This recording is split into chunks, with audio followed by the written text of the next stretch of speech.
Tonight, the breaking news as we come on, the government shutdown now in full effect. The impacts already. And in New York City, part of an apartment building comes crashing down, and you'll see it. First, millions of government workers, from some 2 million U.S. troops to the TSA agents keeping airports and travelers safe. Now they face missing their paychecks. Tonight, sources telling ABC News the White House has told House Republicans with this government shutdown, mass layoffs are now imminent, possibly as early as tomorrow. And the war of words tonight between the White House and congressional Democrats intensifying. In New York City tonight, the chilling images, the moment part of a high-rise apartment building collapses. The search teams with canines and what led to this moment.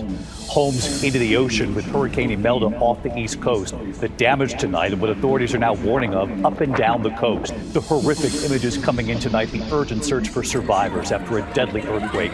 Buildings crumbling to their foundations, models on the runway when the entire building starts to shake. The anguish tonight as they look for the missing.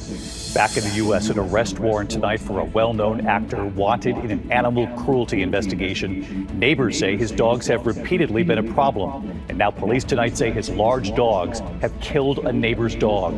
The plane making an emergency landing on the interstate right during rush hour. Tonight here, remembering Jane Goodall. The wild, it was groundbreaking, and what she taught us all about animals and the world. And tonight, her unifying message in her own words. And breaking the bank, the history-making moment on Wheel of Fortune, the category Living Things. Would you have guessed it right? Shut up. Shalom. I want to start off by giving all praise, honor, and glory to Yahweh, Bahashem, Yahweh Shai, Bahashem, Racha Kwadash. Double honors to the apostles, elders, and bishops at Great Millstone for teaching me this truth. I'm your brother, Rabbi Knapp, coming out with a lesson, Lord's will satisfying to the Lord's elect. As you can see, government shutdowns, earthquakes, buildings collapsing in New York. That storm still tearing shit up. 6.9 magnitude earthquake hits the Philippines. I don't know why I'm still talking about that. Fast and Furious. Tyrese dogs killed. Who gives a fuck about any of that? The main thing is this government shutdown. I'm curious to see what they're going to say about that. Realizing government shutdown, the impact felt already, and tonight millions of government workers, from some 2 million U.S. troops to the TSA security agents at checkpoints keeping flights safe, all now facing the real possibility of missing their paychecks.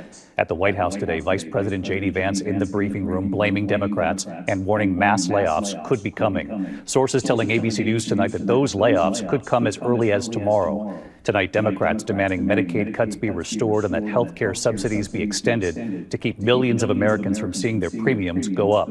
And tonight, no signs of this ending anytime soon. Rachel Scott leading us. Medicaid cuts, man.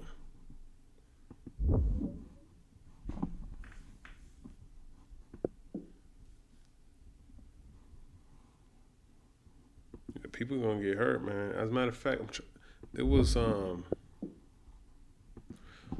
Trump sets up an alternative way of buying pharmaceuticals. One day ago, Trump announces Trumprx website for pharmaceutical.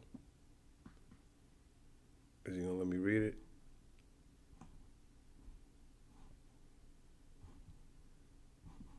July 1st, and we've got breaking news. President Trump is announcing a new deal with Pfizer to lower the cost of its drugs. The president says the step will end the era of price gouging and make America healthy again. This is a critical step forward to our work and to improve health care, and hardworking, low-income Americans, especially low-income Americans, will be helped so greatly. In addition, Pfizer has agreed to provide some of their most popular current medications to all consumers at heavily discounted prices of anywhere between 50 and even 100%, and that's off the price. And in some cases, even more than that. These drugs will be available for direct purchase online at a website operated by the federal government. And President Trump says Pfizer will also invest $70 billion into domestic manufacturing facilities. He also says moving forward, new medications will be sold at the reduced most favored nation cost.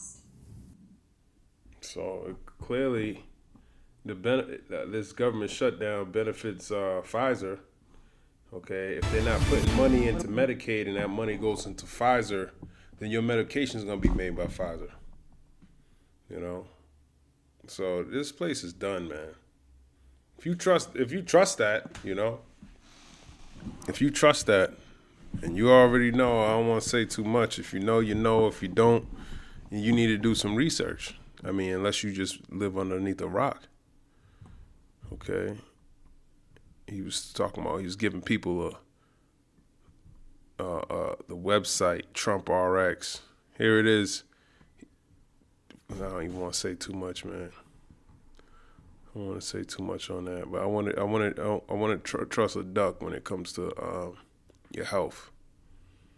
Well, President Duck announced on Tuesday that Pfizer, one of the leading pharmaceutical companies, had agreed to lower its prices for prescription drugs offered through Medicaid. He also revealed his administration's goal of launching a Trumprx website. So you see the play, man. The play is blatant, right in front of you. Somebody who created, he got cryptocurrency out there. Now he's trying to get in your pharmaceutical. He's getting the bag right now, man. Okay, so you got to know what's going on if you don't know. I had another situation. This is the governor of Massachusetts, Maura Healey. I was watching this, but it says right here, it says, is Trump a dictator? I want to see how she answers that question. We're going to ask you about a couple of Trump-specific policies, Governor, in the next few minutes. Just one more thing before we get to calls about Trump at 877-301-8970. We were very careful on the show for months and months and months of Trump to not use the word dictator on the air, to not use the word fascist on the air. We changed, and we read yesterday in the Globe a terrific piece by Tim Snyder, who used to be Yale. I'm sure you read it. He wrote the book on tyranny. Let me just read the first paragraph. People missed it. He's in Ukraine, by the way. In the 8 months since President Trump's return to the White House, the overall goals of his agenda have become clear enough. Weaken the U.S. abroad to create an environment friendly to dictators, while using the U.S. government and armed forces to establish a dictatorship at home. Will it work? He asked. Then he goes on to say how we should resist, or that we should. Do you agree with his analysis about where we are with Trump and a dictatorship? I think that Tim Snyder has been previewing this for years now. I remember when I was Attorney General, I invited Tim Snyder into my office during the first Trump administration.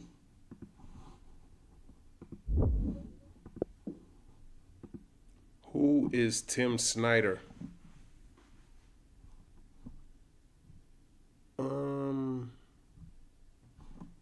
Who are you, Tim? Timothy David Snyder, born August 18, 1969, is an American historian specializing in the history of Central and Eastern Europe.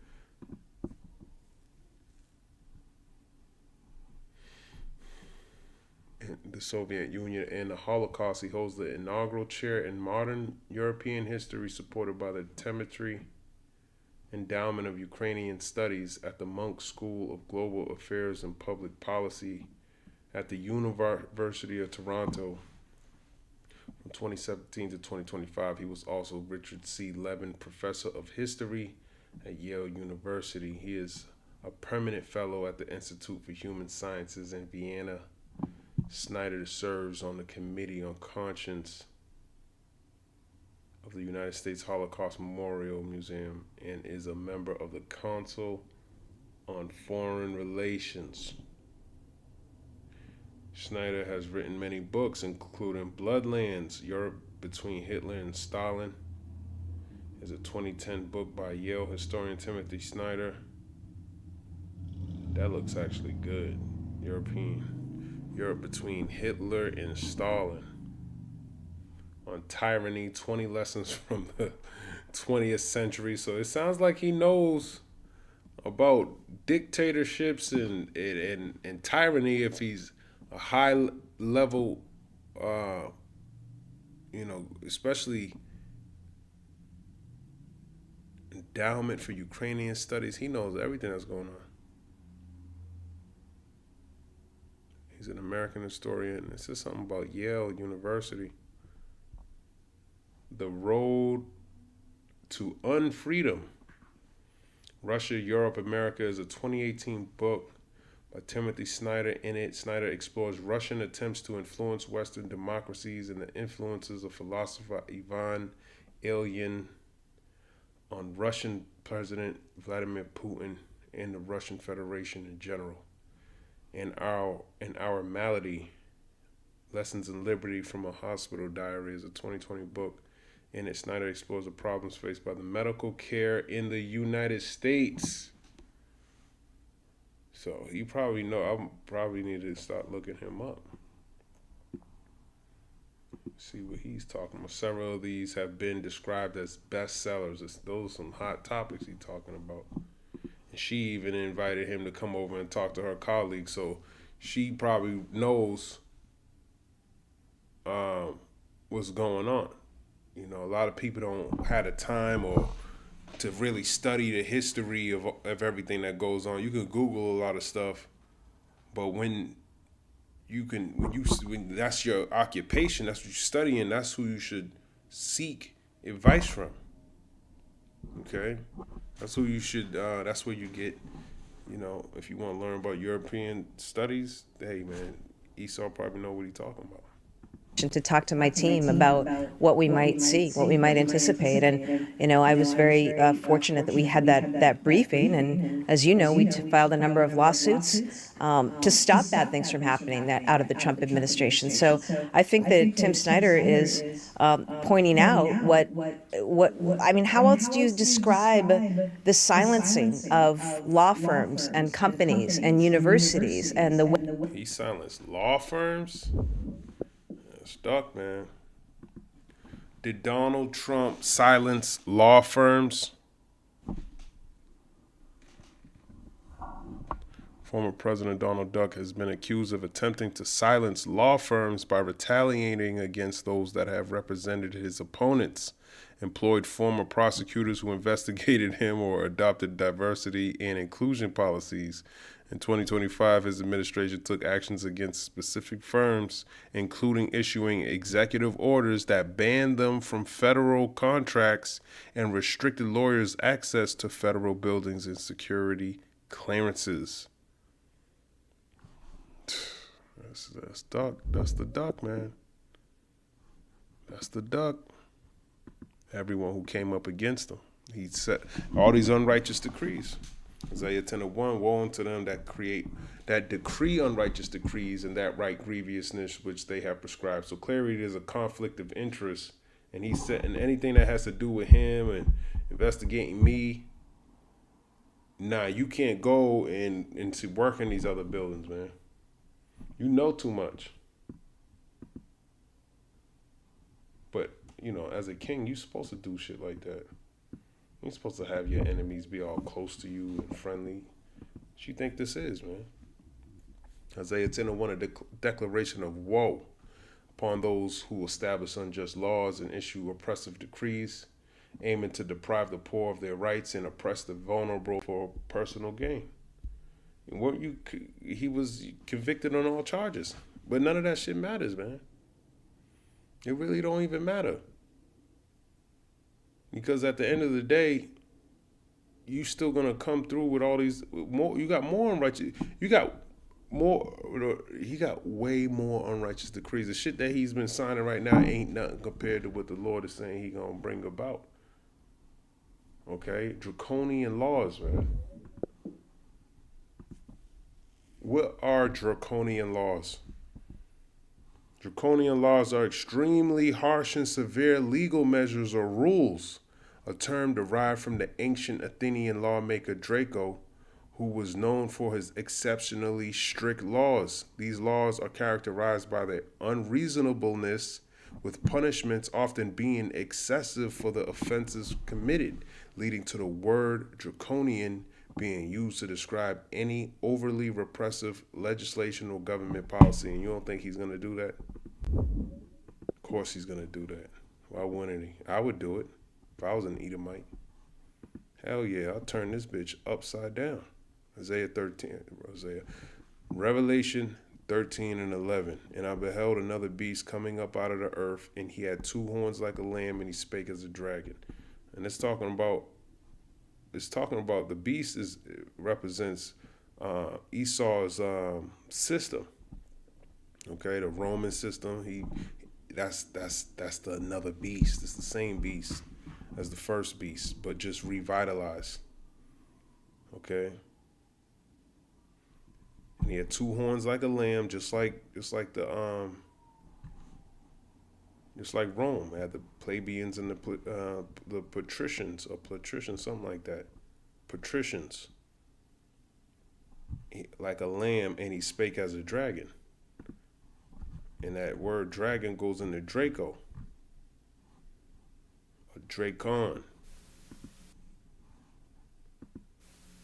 Strong's G, 1404, Dracon. You know, Dracon. A dragon, a great serpent, a name for Satan. And he's the one that's going to be bringing forth these measures. Now, I'm trying to find out some of the laws. Because I think the draconian laws, it was written on something that was it was lost. They couldn't interpret it. That's Esau hiding his hand. He knows what the hell it was saying. Draco, the lawgiver in the 7th century BCE, Draco was tasked with creating Athens' first written law code to standardize punishments and reduce arbitrary decisions in blood feuds. Written in blood, the penalties, even for minor offenses like petty theft, were notoriously harsh, leading to the famous saying that they were written in blood rather than ink. Excessive severity, the defining feature of draconian laws, is their excessive and often cruel nature, with punishments disproportionate to the crime. Okay, and it's going to justify him coming down with great wrath when he does these things. You don't want to take the MOTB, we're going to put you to death. That's draconian. Never mind lawyers not being able to go in a federal building. That's small shit in the scheme of what the Lord is saying he about to unleash. Okay? Authoritarianism. These laws often serve to consolidate power and control, which is seen in how Draco's laws legitimize the political power of the aristocracy.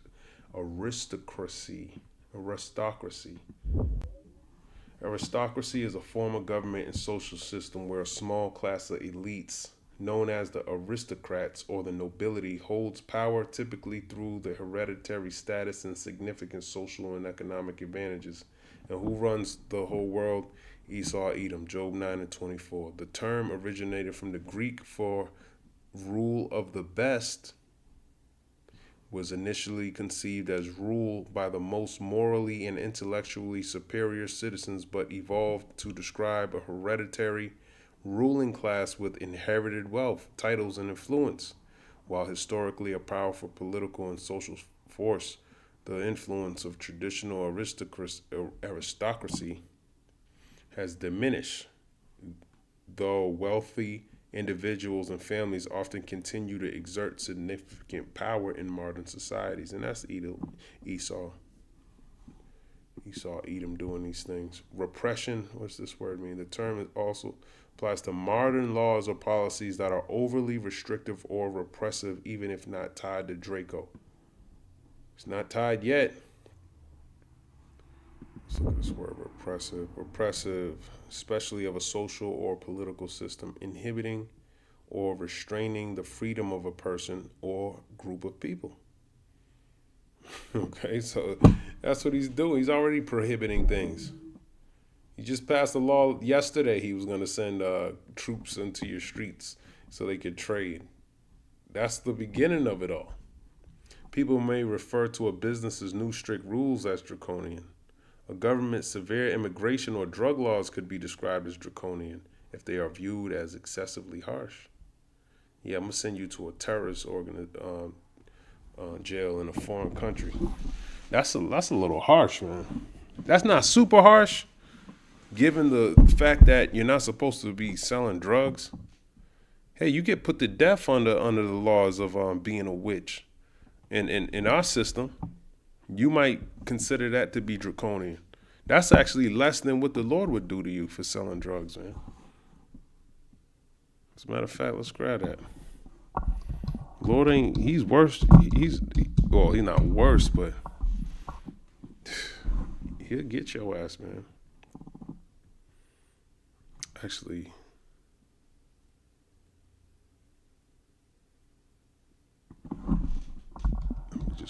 witch. You go into that word witch, it goes into pharmacy. Thou shalt not suffer a witch to live. Exodus 22:18, Deuteronomy 18:10. There shall not be found among you anyone that maketh his son or his daughter to pass through the fire, or that uses divination or is an observer of times, or an enchanter, or a witch. Okay, and if you practice witchcraft, that means you sell drugs. Okay, let's go into this. Exodus 22:18. Exodus 22. Exodus 22, verse 18, meaning. Exodus.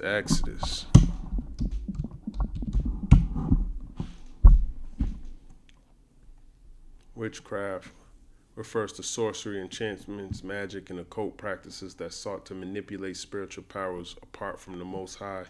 In the ancient world, witchcraft often involved idolatry, divination, necromancy, spells, and invoking of spirits, things the Lord directly forbade because they opened people to deception and rebellion against them. And that's what drugs do too.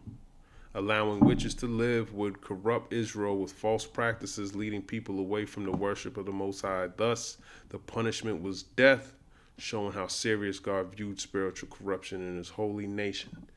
Deuteronomy 18:10. I was thinking about Leviticus, the 20th chapter. I think that actually this is the precept.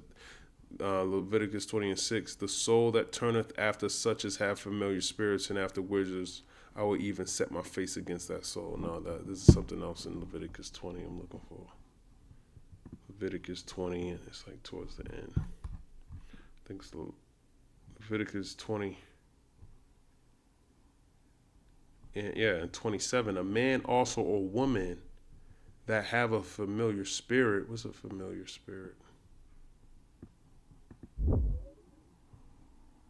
Familiar spirit is a demon supposedly attending and obeying a witch, often said to assume the form of an animal, a close friend or associate. A familiar spirit is a supernatural being believed to serve as a spiritual companion, advisor, or source of power, often in exchange for something of service. So it's like a mediator. The term comes from the Latin familiaris, meaning domestic or household, implying a close relationship, while in folklore, they were often depicted as animals assisting witches. In a biblical context, familiar spirits are seen as deceptive demonic entities that oppose God and lead people astray. Yeah, that's what it is, man. It's a spirit within the person that tries to entice you to pretty much rebel against the Most High in some form or fashion. A man or woman that have a familiar spirit, just figured out that it was a demon. Let me go on to the Hebrew, see what it says.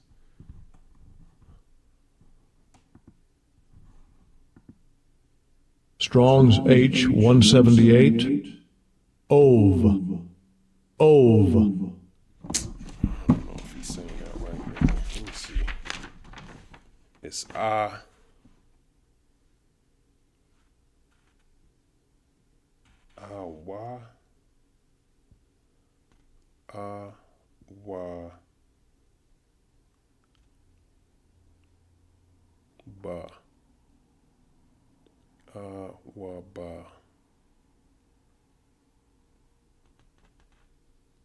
I don't know how you getting ove out of that. Familiar spirits, water skin bottle, a necromancer. Necromancer, one who evokes the dead, ghost, spirit of a dead one, practice of necromancy, one that has a familiar spirit. Don't really get into it that much. A bottle, so-called from carrying water, used of wine bottles, like new bottles full of new. It says a soothsayer who evokes the manes of the dead by the power of incantations. Incantations, what the hell is that? In magical songs in order to give answers as to future or doubtful things. Gives Deuteronomy 18 in there. A python or a soothsaying demon, or of which these men were believed to be possessed. A man or woman when a python is in them. Divine to me by the familiar spirit when such a sorceress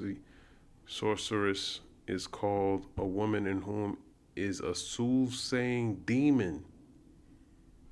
The dead person himself raised up, and thy voice shall be as of a dead man arising from the earth. Pretty much a demon.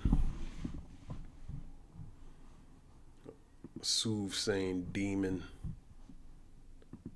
Or that is a wizard shall surely be put to death. They shall stone them with stones. Their blood shall be upon them. So you would get stoned to death is the point that I'm going back to. I don't want to get too far off about these draconian measures. You know, he's doing unrighteous decrees and people think that's bad, but it'd be less deaths as worse as it is. You know, when judgment goes out, that's why people won't do it, you know. Selling drugs is okay in America if the punishment is 20 years. You get to come back home and spend all this taxpaying money, even though you might have destroyed multiple homes, destroyed people's kids, you know, households, destroyed communities. The Lord don't play with that. He would have just put your ass to death.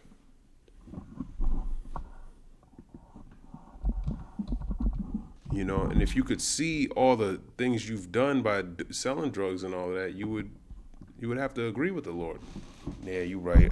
You're right, Lord. I deserve to get put to death. I deserve somebody to run up in my crib, blow my brains out, and take my stash. Because it's all righteous. So him stoning you to death is saving a bunch of lives and making people not follow you. Okay, 1 Samuel 15:23, for rebellion is as the sin of witchcraft, and stubbornness is as iniquity and idolatry. Because thou hast rejected the word of the Lord Yahweh, he have also rejected thee from being king. So for rebellion is as a sin of witchcraft. And Saul learned that the hard way. Lord don't be playing with disobedience. So even being disobedient is a form of witchcraft. It's rebellion against the Lord. So when you break laws and things like that, think of a witch. That's what you acting like. 2 Chronicles 33 verse 6, and he caused his children to pass through the fire in the valley of the son of Hinnom. Also he observed times and used enchantments and used witchcraft and dealt with the familiar spirit, and with wizards he wrought much evil in the sight of the Lord to provoke him to anger. I think that's talking about King Manasseh. Let me double check.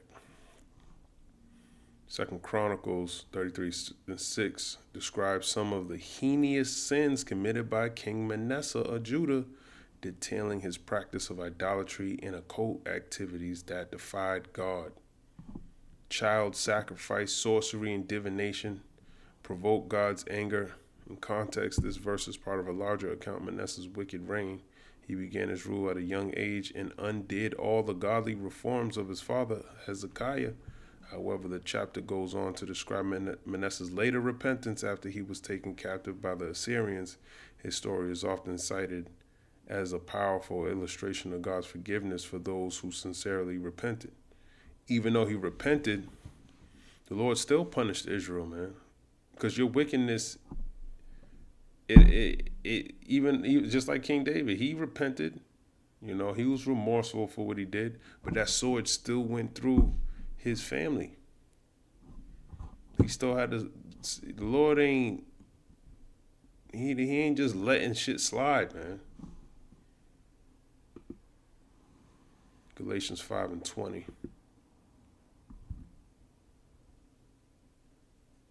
Galatians 5:19, now the works of the flesh are manifest, which are these: adultery, fornication, uncleanness, lasciviousness. So these are all forms of being rebellious. Adultery, fornication, uncleanness, which is sin, Lasciviousness. What's lasciviousness? I think that's sin too. Lasciviousness is the quality of state or being lascivious, which means showing a strong sexual desire or a tendency to be sexually suggestive or wanton. What's wanton? Wanton, of a cruel or violent action, deliberate and unprovoked, sexually unrestrained or having many casual sexual relationships. Truly unrestrained woman. Behave in a sexually unrestrained way. So a wanton woman is like a hoe. Or sexually unrestrained. It encompasses lewd and sinful indulgence in sexual appetites and can manifest as lustful thoughts, suggestive language or actions, immodest dress, or the consumption of sexually explicit material. The term is often used in religious contexts to describe a sin or a state of being against God's standards for intimacy and purity. So, it means to be fucking unrestrained sexually.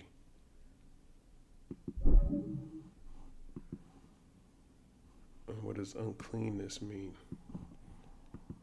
Let me go into it in the...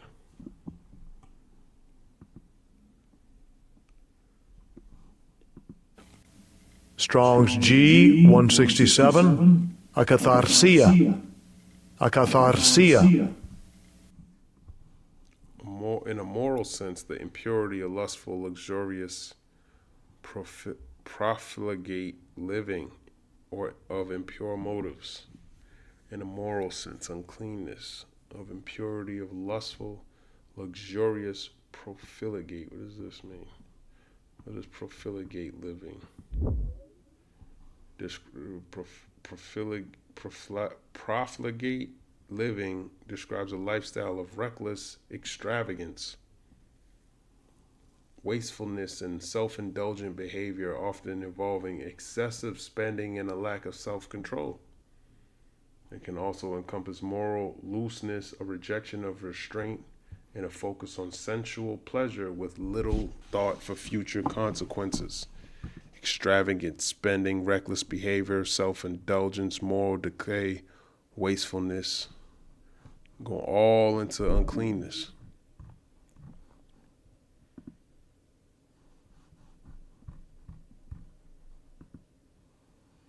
Idolatry, witchcraft, hatred, variance. What's this?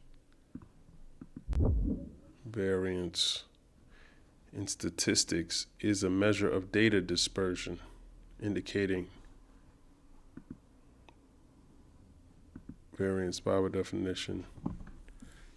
Greek word aris meaning strife, discord, contention, or bitter dissension. It refers to a state of internal conflict, disagreement, or hostility within individuals or groups, often driven by selfish ambition or contentious spirit.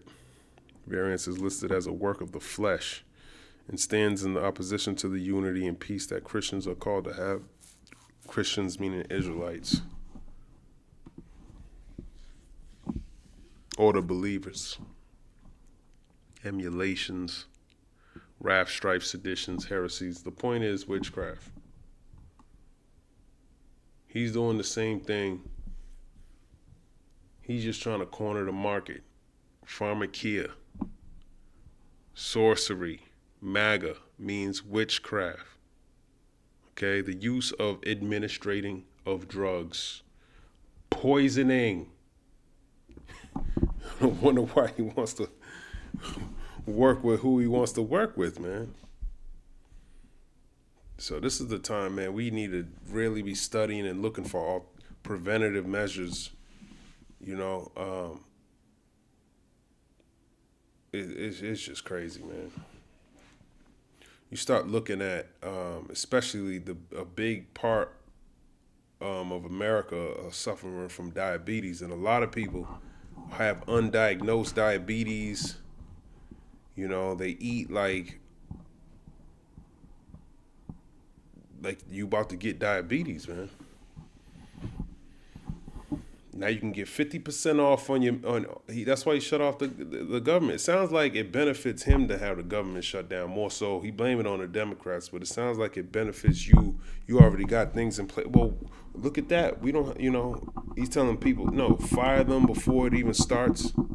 Are you worried about Medicaid? They don't want to agree on Medicaid. Okay, y'all don't want to agree that we're going to take a 50% cut on Medicaid. All right, then we're going to shut down the government. They didn't want to agree with me.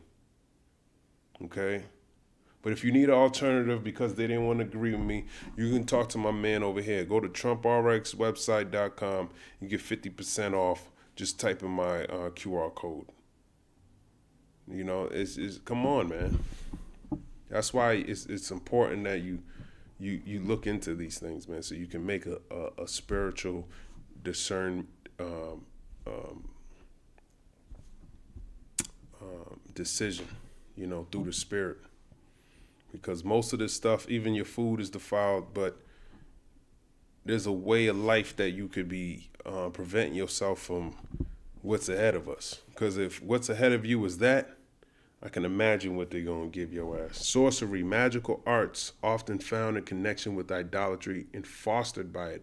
Metaphorically, the deceptions and seductions of idolatry. So you trust that he can heal? Good luck. Good luck.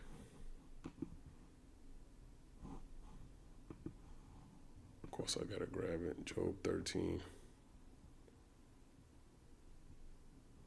verse 4. But ye are forgers of lies, ye are all physicians of no value. Esau, Edom, is a physician of no value. Of course, ultimately, the Lord is the one who does all the healing. But this is why we need to be seeking him way more now than ever, because the avenues of getting healed is getting thinner and thinner to the point where it's just going to be death, man. He's literally going to implement the MOTB. That's why I was going into these unrighteous decrees, the draconian law measures. I was going into what more Healey was saying. And it just went with the Spirit. Weaponization of every single federal agency. I mean, most recently, the FCC in Carr with Kimmel. The efforts to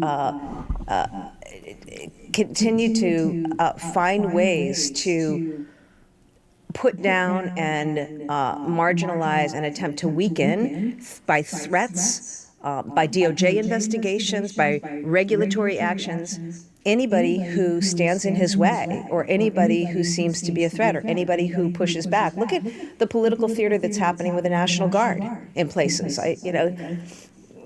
Portland and Chicago. I mean, this is all.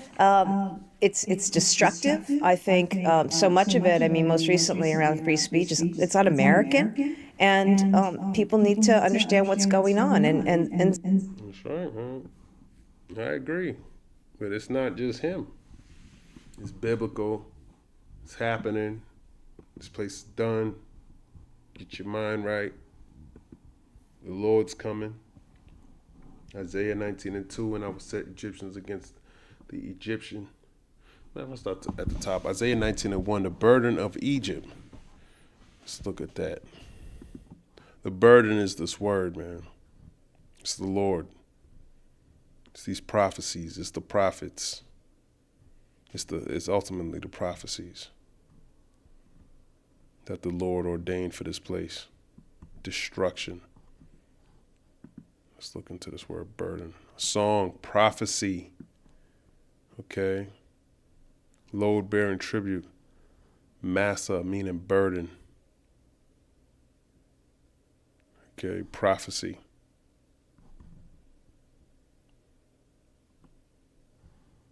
Okay. Massa, a burden, specifically tribute or abstractly porterage, figuratively an utterance, chiefly a doom, especially singing, mental desire, burden, carry away, prophecy, they set, song, tribute. And that's what this is, man. This prophecy it's a burden to Egypt. The burden of Egypt, behold the Lord Yahweh, Bahashem Yahushua rideth upon a swift cloud, which is the chariots of Israel, and shall come into Egypt, which is talking about America. And the idols of Egypt shall be moved at his presence. The idols are being moved at his presence because you can't trust on your old way of thinking. That's all being switched up because the Lord is causing that to happen. Okay, you can't just, everything you were trusting in before, Medicaid, a lot of people move to Massachusetts because of Medicaid. Oh, I can get Medicaid? Okay, let me move up to Massachusetts and so they can take care of me. But you thought wrong. You thought, okay, I'm going to go up there, I'm going to be all right. Those days are over. Those days are over. You might not be able to get what you actually need. And if you think you're going to get the thing you're going to need for a better price, guess what? It's going to cost you on the back end. Okay?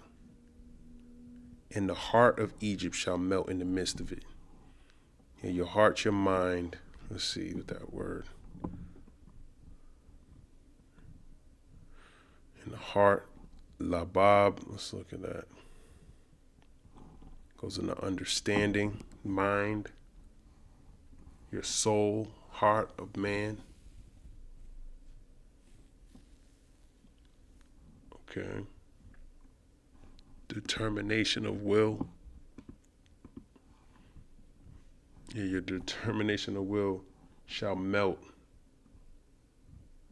Okay, melt away, dissolve.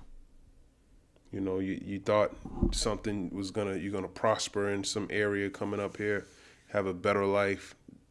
That's that thought, that vision that you had of coming over here, or you know, anywhere in America ultimately. But I'm just using Massachusetts as an example because this is like a staple of great health care and school and all of that. That's gonna melt. Okay. Isaiah 19:2, and I will set the Egyptians against the Egyptians. Now that's what's going to happen. It's going to melt, and then he's telling you he's going to set the Egyptians against the Egyptians. Starting with the National Guard, but then it's going to increase to something else way worse. You think the laws are bad now and you're ready to leave? Well, wait until you see what he's got right around the corner. Okay, which is the MOTB, World War III. I was just reading something about Netanyahu doing some shit. You know, so just to say there's different wars going on. It's supposed to be trying to make a peace arrangement, but then I heard, let me just grab that. Gaza peace deal. News.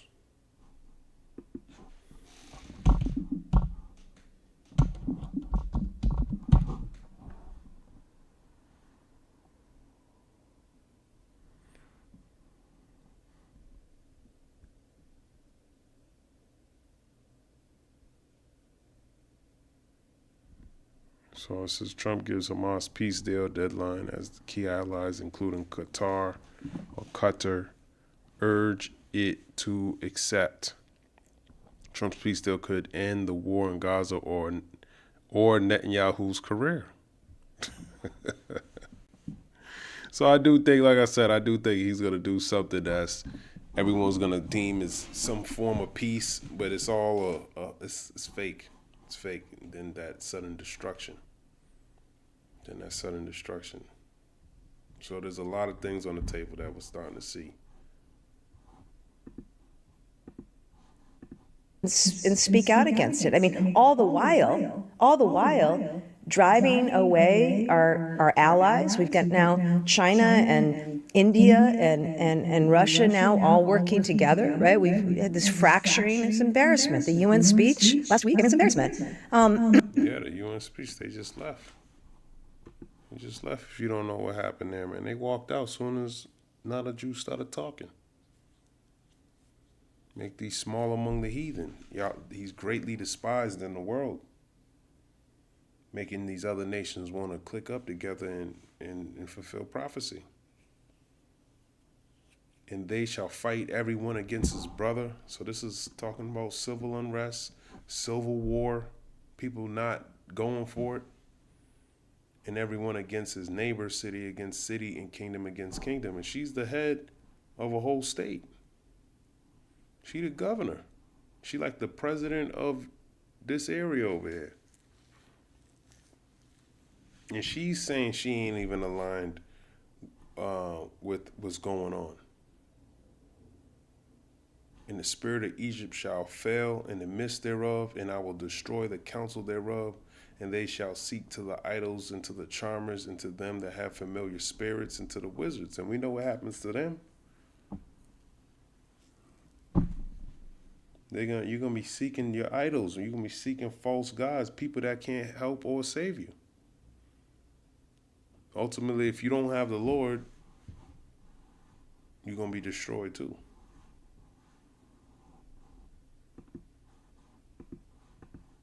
And all the while, the economy is going over the cliff, which of course is part of the design that he... The economy is going over the cliff.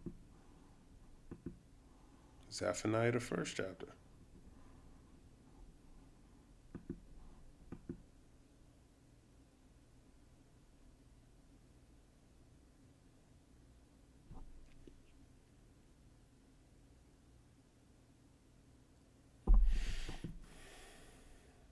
Zephaniah 1. And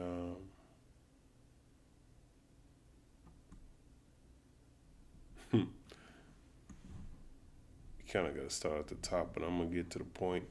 Zephaniah 1 and 10. And it shall come to pass in that day, saith the Lord, that there shall be a noise. There shall be the noise of a cry from the fish gate, and a howling from the second, and a great crashing from the hills. And that's talking about the New York Stock Exchange, you know, the economy is talking about all of that. Okay, let's actually, I want to go in the chat, see what it says. So it's going to be a stock market crash. Zephaniah 1 verse 10, meaning.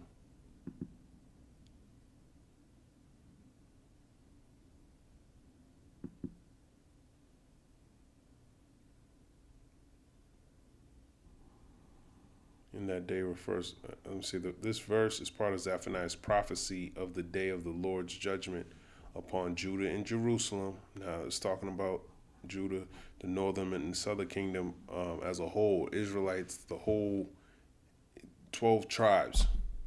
Jacob's trouble applies to all of them. The day of the Lord is part of that too. And that day refers to the time of God's visitation, when he brings punishment on the nation for its sins, idolatry, violence, and complacency. Okay, and that's what's wrong with a lot of Israelites out there. They're complacent, they're comfortable. The Lord talks about suffering, which is the opposite of being comfortable. Okay, a lot of Israelites, they like to hit the altar, and then they go to the club after. The Lord sees that shit, man. Yeah, let's go to the club. You down? Go to the club? All right, come on, let's go. Let's go to the club. Go fucking dance and shit. He sees that shit.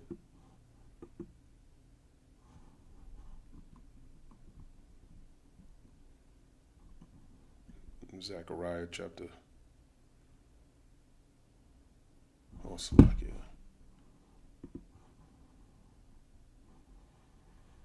Zephaniah 1 verse 11. How ye inhabitants of Maktesh, for all the merchant people are cut down, all they that bear silver are cut off. So when that crashes, you're fucked. You know, the whole system crashes. The money that you gathered, you know, your silver, you know, which is a form of your money that you've saved, it ain't gonna sustain you, man. Proverbs 11 and 4. Ain't gonna help you in the day of wrath. Proverbs 11 and 4. Riches profit not in the day of in the day of wrath, but righteousness delivereth from death. So righteousness delivereth from death. Okay. Now money might help a little bit, You know, it might help a little bit, but it ain't gonna help long when you need a digital ID in order to, not a digital ID, you're gonna need a MOTB in order to pay bills and stuff. So what your money gonna do?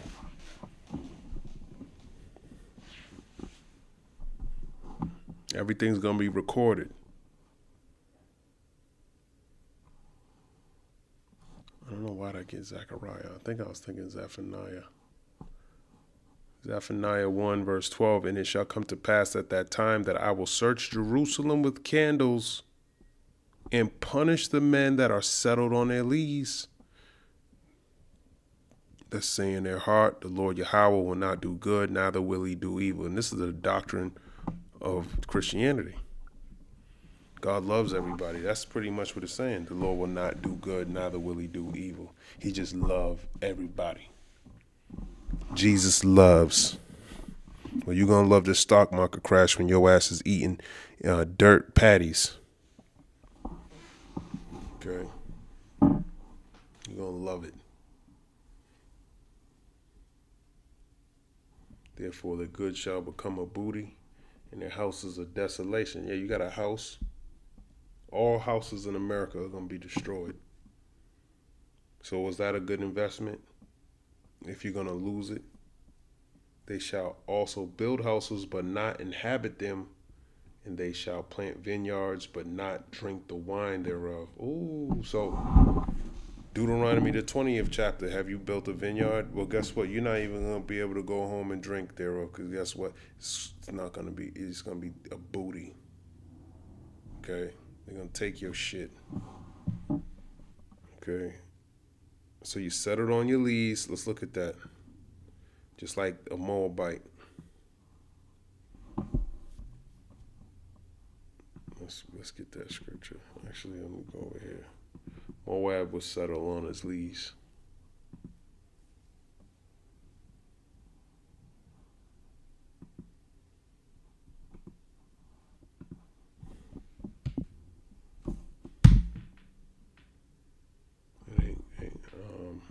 I'll just get lease.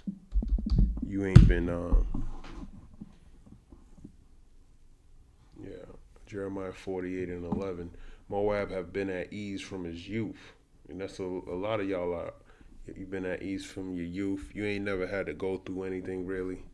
You know, the rest of the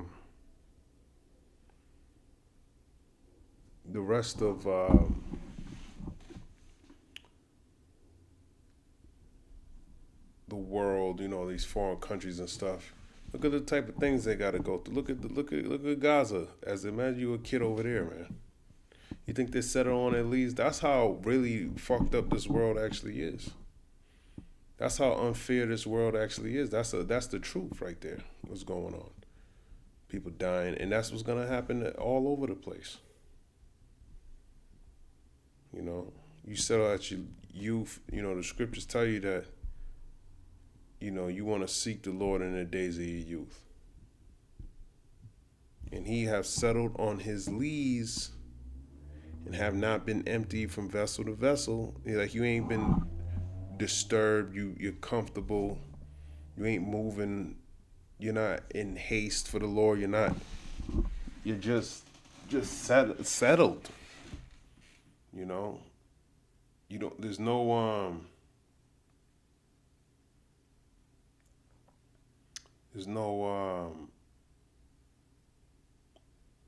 urgency in you, man. Neither have he gone into captivity, therefore his taste remained in him, and his scent is not changed. I think when you look into it, it's basically talking about how Moab, you know, given his location and how he was pretty much where he was located geographically, he wasn't really expecting an enemy the way the mountains were. He felt like he was good, and for a long time he was. Just like America, the way it's geographically located, you know, you got the Atlantic and the Pacific Sea. It's hard for a Navy to get to you. You know, you can see enemies foreign enemies coming from miles away. It's very hard to invade like a ground force. So you've been comfortable here. But the Lord he's even in the battleground by putting these thermonuclear missiles out there, because they can get here in 30 minutes and they can bypass all of your defense systems. So that evens the playing field when it comes to these other countries. And Joel talks about how they're like a small army on the Lord's, I think he calls it a camp. So they're sort of like people, man. There's spirits in those missiles, man. Joel chapter, I think it's 3. It might be 2. Joel 2 and 2, a day of darkness and of gloominess, a day of clouds and a thick darkness, as the morning spread upon the mountains, a great people and a strong. He's talking about the missiles here. There have not been ever the like, neither shall be any more after it, even to the years of many generations. So that's talking about these thermonuclear missiles. A fire devoureth before them, and behind them a flame burneth. Their land is as the garden of Eden before them, and behind them a desolate wilderness, yea, and nothing shall escape them. So he's talking about these thermonuclear missiles. There's nothing that's ever been like it. And after they're shot off and do what they do, there ain't never going to be anything like that ever again, because then we going into the kingdom. The appearance of them is as the appearance of horses, and as horsemen, so shall they run. Like the noise of chariots on the tops of mountains shall they leap, like the noise of a flame of fire that devoureth the stubble, as a strong people set in battle array. Before their face the people shall be much pain, all faces shall gather blackness. Yeah, when you know these missiles are coming, you're gonna be hurt, man. They shall run like mighty men, they shall climb the wall like men of war. And they shall march everyone on his ways, and they shall not break their ranks. It's all talking about missiles, even though he's comparing it to a strong people, or a great people and a strong, because there's going to be so many of them coming over here to Babylon. Neither shall one thrust another, they shall walk everyone in his path, and when they fall upon the sword, they shall not be wounded. And that's talking about his missile defense systems. So this place is screwed, man. Long story short. Long story short, there's plenty of brothers doing videos on Joel, the 2nd chapter. Okay. The day of the Lord. Zephaniah, the day of the Lord. 2 Peter 3, the day of the Lord, man. It hasn't happened yet. And he keeps telling you a day of darkness and of gloominess. Okay, it's not what you think it is. Amos 5, verse 15. Hold on, is that it?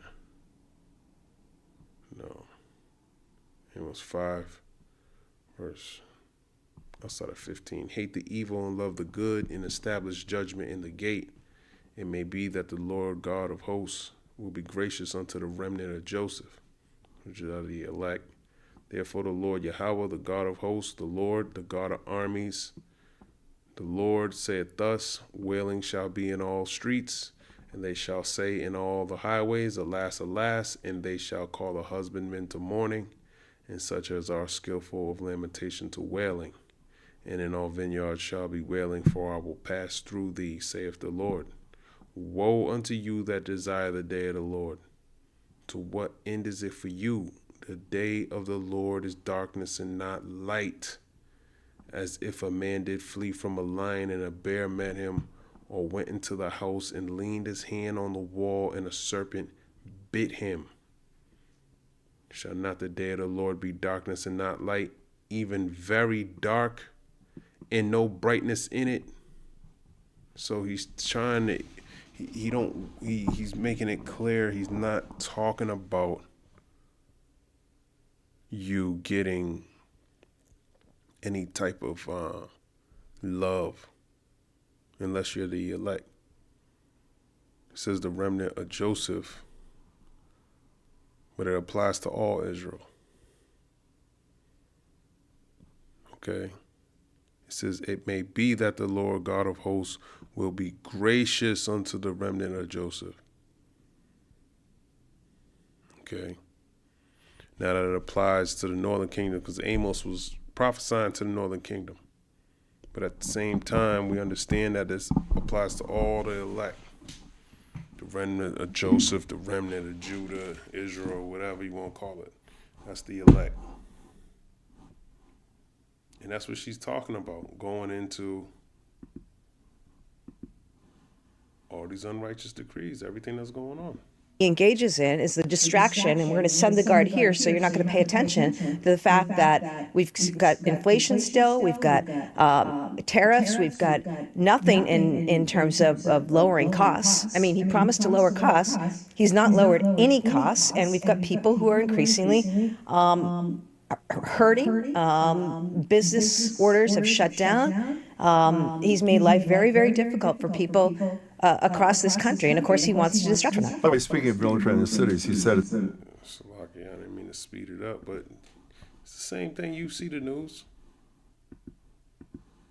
Inflation, slowly but surely. Revelation 6:5, and when he had opened the third seal, I heard the beast say, come and see, and I beheld, and lo, a black horse, and he that sat on him had a pair of balances in his hand. And I heard a voice in the midst of the four beasts say, a measure of wheat for a penny, and 3 measures of barley for a penny, and see, thou hurt not the oil and the wine. So, a measure of wheat for a penny. Let's look into this.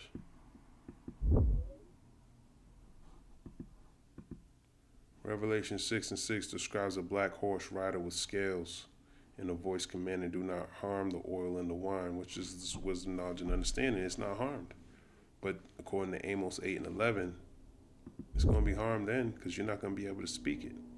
But we're going to have this word inside of us. Lord's will, we a part of that number. Those of you who, I mean, I hope I had a word in me. I hope.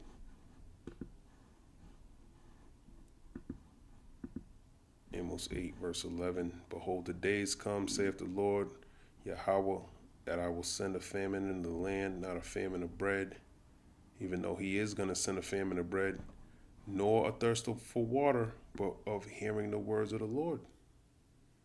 And they shall wander from sea to sea, and from the north even to the east. They shall run to and fro to seek the word of the Lord, and shall not find it. Okay, so you're not going to hear about, you ain't going to find it, man. The last thing people are going to be talking about is the Lord.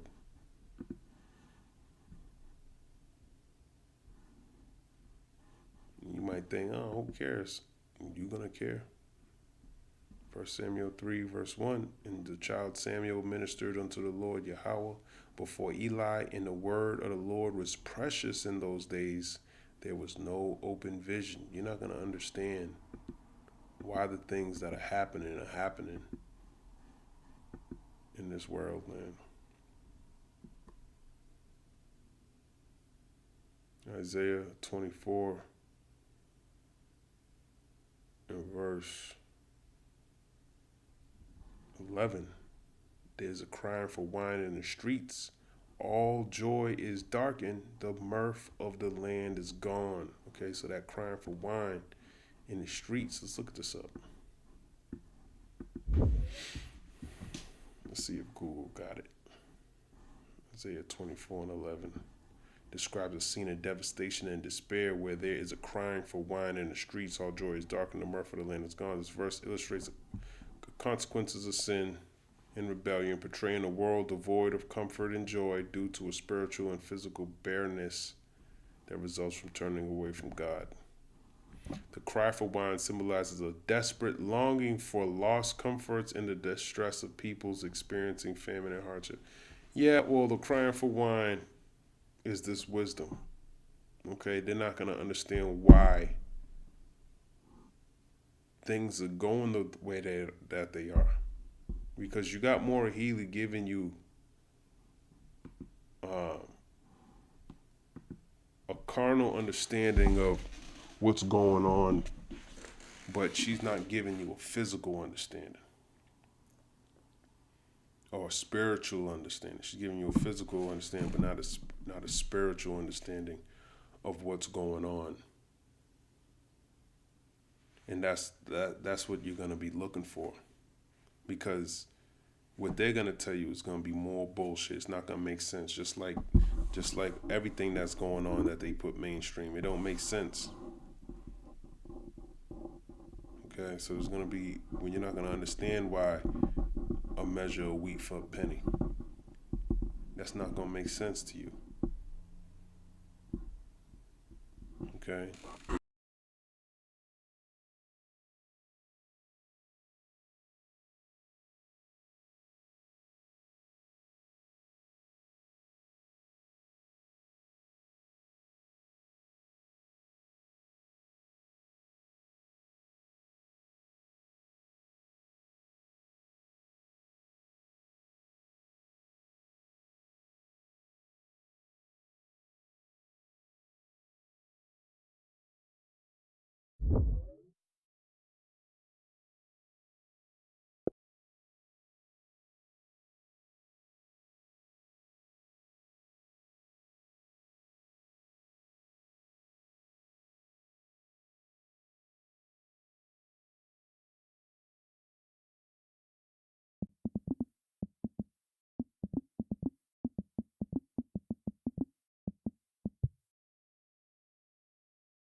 At this meeting that Hegseth and he had, the Secretary of War. That's another and thing, he had right? This morning, let me just say what he said, if I may.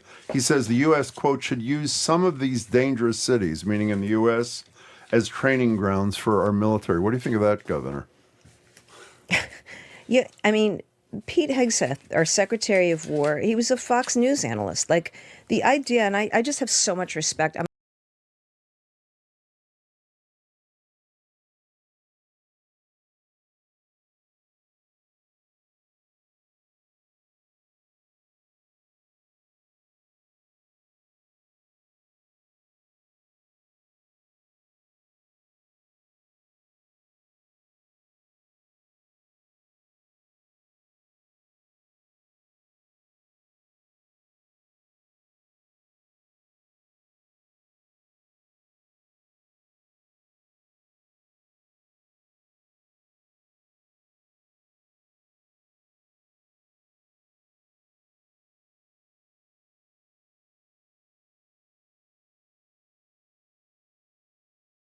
Strong's H 2611. Khanef. Khanef.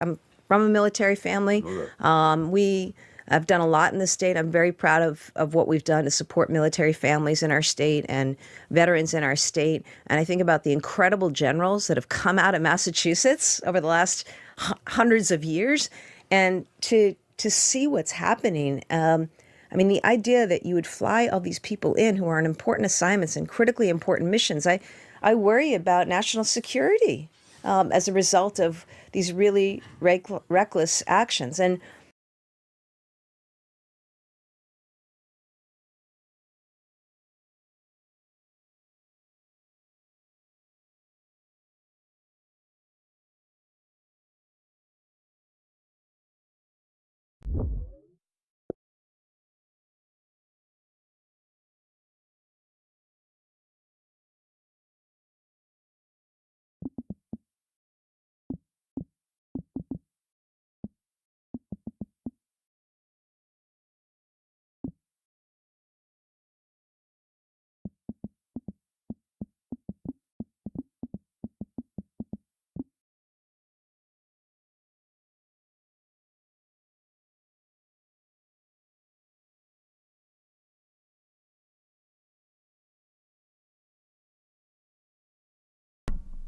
Oh man, I think my mic went out.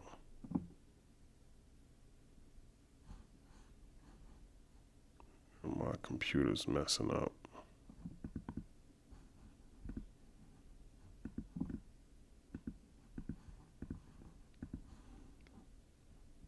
I don't know what's going on.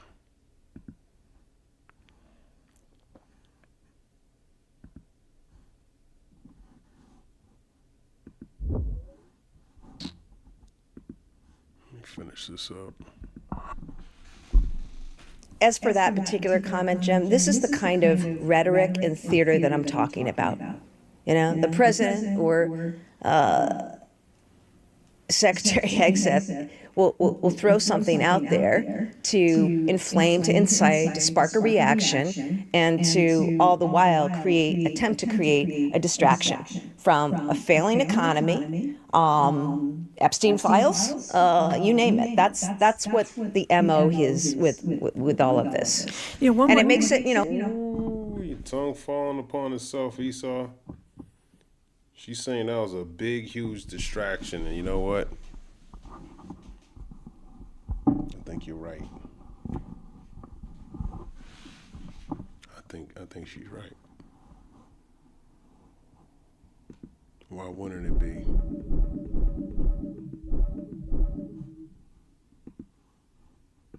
Why wouldn't it be? Isaiah 47:10, for thou trusted in thy wickedness.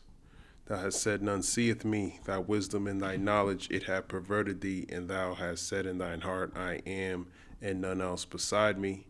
Therefore shall evil come upon thee. Thou shalt not know from whence it riseth. And mischief shall fall upon thee. Thou shalt not be able to put it off. And desolation shall come upon thee suddenly, which thou shalt not know. Stand now with thine enchantments, and with the multitude of thy sorceries, wherein thou hast labored from thy youth. If so be thou shalt be able to profit, if so be thou mayest prevail. Thou art wearied in the multitude of thy counsels. Let now the astrologers, the stargazers, the monthly prognosticators stand up and save thee from these things that shall come upon thee. So he got a lot of enchantments. He's seeking a lot of left-hand side. He's doing a lot of left-hand side things. But all of it is not, we're going to see if it's going to prevail. But it's not going to prevail. Because he's not going to be able to deceive the elect. Okay, Matthew 24 and 24. For there shall arise false Mashiachs and false prophets, and shall show great signs and wonders, insomuch that if it were possible, they shall deceive the very elect. And he can use a multitude, he has a multitude to deceive the very elect. Okay, especially with AI generated videos and things like that. But that's not, none of that's gonna work, because if it go against the scriptures, then we ain't falling for it. No, and that's why I'm glad I get to be a governor and focus on what can I do for my state? What can I deliver on for people? Because people actually need to see people in government on both sides of the aisle show up and do their job. Do the work that you're supposed to do for the American people. Our number is 877-301-8970. Now, one more thing before we get to the call. States. Let's take some calls. Governor Healey is with us for the hour, 877-301-8970. Perry, you're in Waltham. You're on with Governor Healey. Welcome to the show, Perry. Thank you for having me. Of course. And thank you for coming on, Governor Healey, and speaking to all of us. I am concerned about. Hi. I'm concerned about the possibility of Trump deploying the Massachusetts National Guard in Massachusetts. Governor, have you spoken with the Adjutant General of the Massachusetts National Guard, and is he willing to refuse to follow a Trump order to deploy? Yeah, Perry, I look, what's going on with ICE in communities is really distressing. And, I've said at the outset that as a former prosecutor and attorney general, I was all for going after violent criminals, people who were public safety threats in our communities. That's what the Trump administration initially said they were going to do. But what we have seen is, in Massachusetts and around the country, picking up and detaining people who are going to work, paying their taxes, raising families, people who have come across sometimes, 10, 15, 20 years ago, and simply are trying to, make their way through a citizenship process. I mean, just the other day, we had a teenager picked up on his way to work at a farm. A few weeks before that, it was another teenager picked up on his way to volleyball practice. We had a dad taken on his way to his construction job right in front of his daughter. I mean, and I just have said, like, this needs to stop. And I continue to urge the Trump administration to stop with these tactics. The National Guard, this is an example of looking to inflame and incite and get people's reaction. And, it's first of all, it's not a good use of the National Guard. The National Guard, there are men and women. These are Massachusetts citizen soldiers who have day jobs as firefighters and police officers and, work in labs and are doctors. And it's just really disrespectful to me in a way that the Guard would be attempted to be used or manipulated in that way. Perry, I am the commander. I'm the commander as governor. Governors are the commander of their state National Guard. That is the case. It remains the case.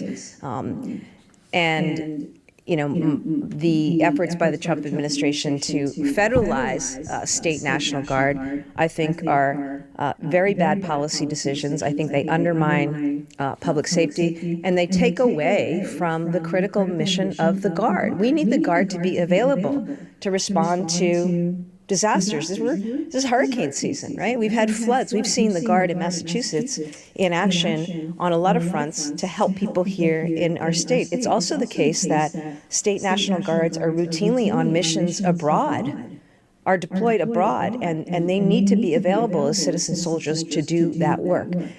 And, with these cities, I know from talking to the governors in these places, there's this manufactured effort by the Trump administration to create like some scene of a public safety threat, and there isn't one in Portland, and there isn't one in Chicago. Peter, thank you very much. I don't know. That's what they say. That's what she says. But there is a threat. It's Esau. He is the public safety threat, and he's coming down. Great wrath, because he got but a short time. And I'm gonna grab that, close this out. Revelation 12 verse 12. Therefore rejoice ye heavens, and ye that dwell in them. Woe to the inhabitants of the earth and of the sea, for the devil is come down unto you having great wrath, because he knoweth that he have but a short time. That's why he's doing all of this, man. It's distractions, enchantments, persecutions, writing laws. He's doing a lot, man. He ain't got that much time left, man. All right. Actually, I got to grab this. Revelation 12, verse 17. And the dragon was wroth with the woman and went to make war with the remnant of her seed, which is talking about the elect of Israel. Esau, Edom is the dragon. The woman represents Israel, and the remnant of her seed is the elect, which keep the commandments of God and have the testimony of Yahushua HaMashiach, which is the spirit of prophecy. Okay, the prophets. That's who he really wants to make war with. Those of us teaching this truth. And this is when you're going to see how valuable this truth actually was when this devil starts doing these things. Revelation 19:10, and I fell at his feet to worship him, and he said unto me, see thou do it not. I am thy fellow servant and of thy brethren that have the testimony of Yahushua. Worship the heavenly Father, for the testimony of Yahushua is the spirit of prophecy. So he wants to come make war with them, but the Lord's going to make war with him. Isaiah 59 and verse 19. So shall they fear the name of the Lord from the west, and his glory from the rising of the sun. When the enemy shall come in like a flood, the spirit of the Lord Yahweh shall lift up a standard against them. And he gonna get hurt. It's all part of prophecy. So when he does come, the enemy, which is him, coming like a flood, like an Edomite, that's the Edomites, Lord shall lift up a standard. Okay? And it says to cause to disappear, hide, to take flight, depart, disappear. Okay? To drive at, to take flight, to drive hastily, to flee, escape. However form or fashion the Lord's going to lift up that standard, it's for his elect. But I'm going to end it right there. Lord's will, this was edifying. Shalom.